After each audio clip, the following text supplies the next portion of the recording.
की बार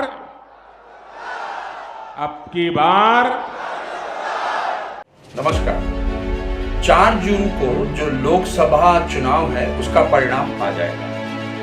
आज मैं ये बिल्कुल बात नहीं करूंगा कि चुनाव में कौन सा दल जीतेगा, कौन सा दल हारेगा या किस दल को कितनी सीटें मिलने वाली। आज मैं बात करूंगा कि चुनाव में ऐसा कौन सा मुद्दा रहा जो छाया रहा और क्या चुनाव जो है किसी मुद्दे पे लड़ा गया या मुद्दों का अभाव था। मैं आज इसी विषय पर आपसे बात करना हूं, लेकिन उसके पहले मैं आपको बताना चाहूंगा कि मैं अब तक इस चैनल के माध्यम से आपके समक्ष 100 वीडियो ला चुका हूं। ये मेरा 101वां वीडियो है और अभी तक मैंने मीडिया के विभिन्न पहलुओं, सामाजिक, आर्थिक और राजनीतिक विश्लेषण आपके समक्ष निष्पक्ष तौर पर देने का प्रयास किया है। और जो मुझे अपने सब्सक्राइबर्स और जो मेरे दर्शक शुभचिंतक हैं उनसे जो प्यार मिला है उसके लिए मैं उनका आभार व्यक्त करता हूं।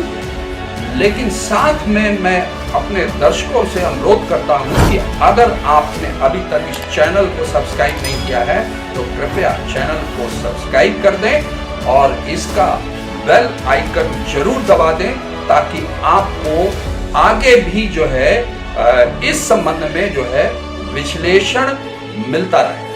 और अगर आप कोई टिप्पणी दे करके सुझाव देना चाहते हैं तो उसका भी बहुत बहुत स्वागत है।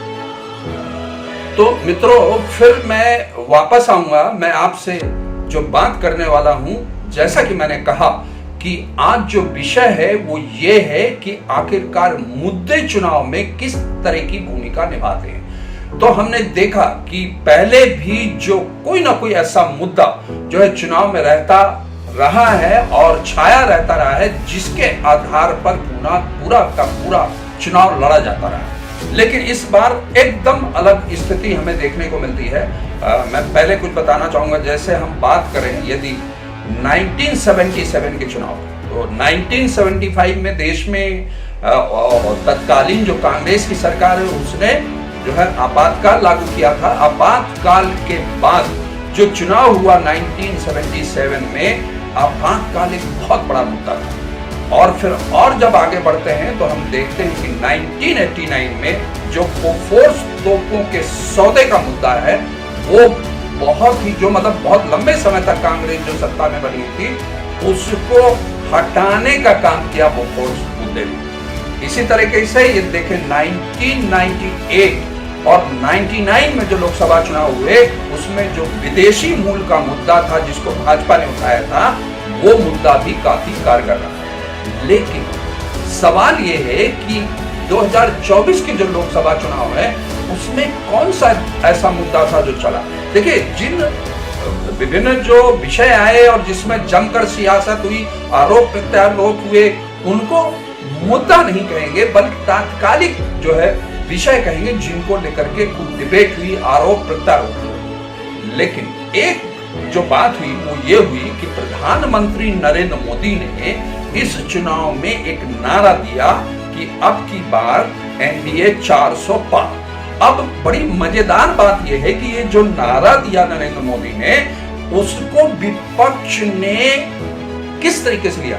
वास्तव में विपक्ष इस नारे में ही उलझ गया और उसका जो विपक्ष जिसने इंडिया अलायंस बनाया 28 दलों को मिला के, वो इंडिया अलायंस इस ही नारे के फेर में उलझ गया और वो ये बात कहने लगा कि 400 पार क्यों चाहिए, जो है भारतीय जनता पार्टी को, एनडीए को क्यों चाहिए।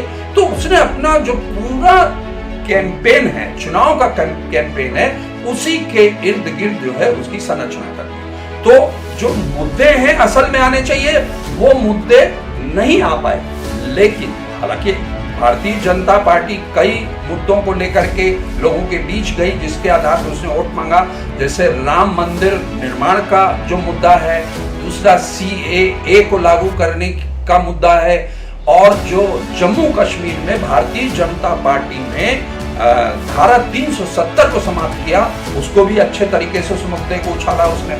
और जिस तरीके से कर्नाटक में कांग्रेस ने ओबीसी के तहत मुसलमानों को आरक्षण दे दिया, उस मुद्दे को भी उसने उछाला। इसी तरह एनआरसी के मुद्दे को उछाला। और भारतीय जनता पार्टी ने अपना जो चुनावी घोषणा पत्र है, उस चुनावी घोषणा पत्र में यह भी कहा कि यदि अब की बार सरकार उनकी बनती है तो वो देश में यूनिफॉर्म सिविल कोड का कानून बना करके और संपूर्ण देश में उसको लागू करेंगे। तो इस तरीके से कई मुद्दे विषय लेकर के कांग्रेस ने जो है चुनाव लड़ा। लेकिन इस चुनाव में एक बहुत ही रोचक बात यह रही कि जो भारतीय जनता पार्टी ने अब की बार 400 पार का नारा दिया, विपक्ष का जो पूरा, जैसा कि मैंने पहले भी कहा कि जो चुनावी कैंपेन है वो इसी पे फोकस हो गया, किस तरीके से एनडीए को 400 पार जाने से रोका जाए। और इसी आधार पर विपक्ष ने यह भी आरोप लगाया, यह सवाल खड़ा किया कि आखिरकार भारतीय जनता पार्टी को 400 सीटें क्यों चाहिए? बहुमत तो 300 में ही मिल जाता है, ऐसी स्थिति में उसको 400 पार क्यों चाहिए? तो 400 पार का उन्होंने सवाल खड़ा किया और जवाब भी दे दिया और कहा कि उससे 400 पार इसलिए चाहिए क्योंकि वो देश का संविधान बदलना चाहती है और इसलिए देश खतरे में है। और जितने भी विपक्षी दल के नेता हैं, चाहे वो राहुल गांधी हो या मतलब तेजस्वी हो, केजरीवाल हो, सभी ने यह आरोप लगाना शुरू कर दिया, यहां तक कि अखिलेश यादव, ममता बनर्जी, उद्धव ठाकरे, नेशनल कॉन्फ्रेंस के नेता, पीडीपी के नेता, सब ने यह आरोप लगाना शुरू कर दिया कि जो है भारतीय जनता पार्टी को 400 पार इसलिए चाहिए क्योंकि वो संविधान को पूरी तरीके से बदलना चाहती है और जो आरक्षण की व्यवस्था संविधान में की गई है, उस आरक्षण की संवैधानिक व्यवस्था को भी भारतीय जनता पार्टी समाप्त करना चाहती है। सवाल भी खुद खड़ा किया और जवाब भी खुद दे दिया। तो लेकिन इसी दौरान क्या हुआ कि चुनाव के दौरान ही भ्रष्टाचार के आरोप में ईडी ने दिल्ली के मुख्यमंत्री अरविंद केजरीवाल और झारखंड के मुख्यमंत्री हेमंत सोरेन और बीआरएस की नेता के कविता को गिरफ्तार किया।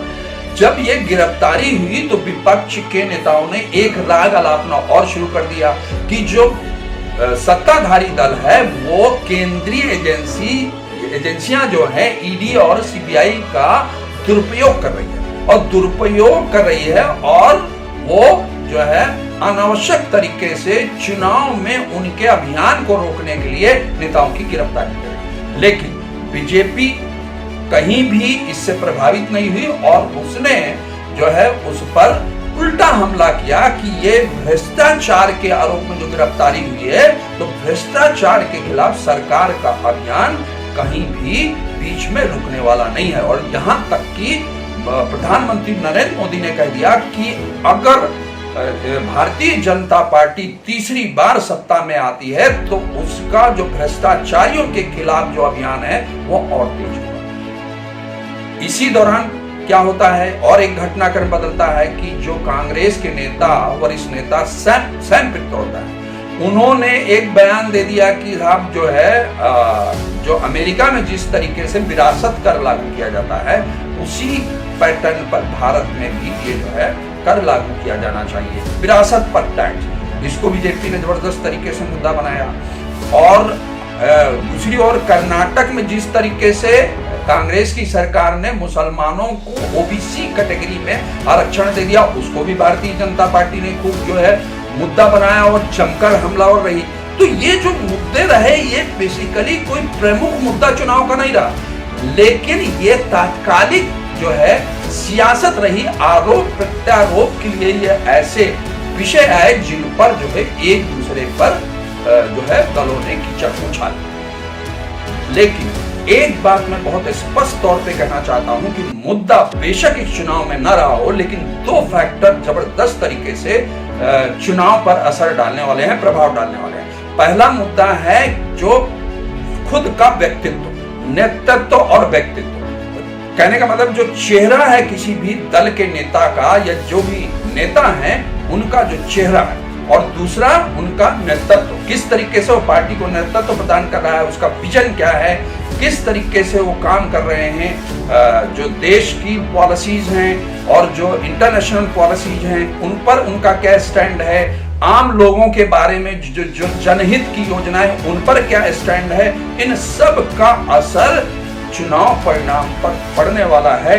लेकिन इसमें जो अहम भूमिका रहने वाली है वो है युवा मतदाताओं की, महिलाओं की और जागरूक मतदाताओं की। तो हम इंतजार करते हैं 4 जून तक कि किसकी सरकार बनती है। आज के लिए बस इतना ही, फिर मिलते हैं एक नए मुद्दे के साथ।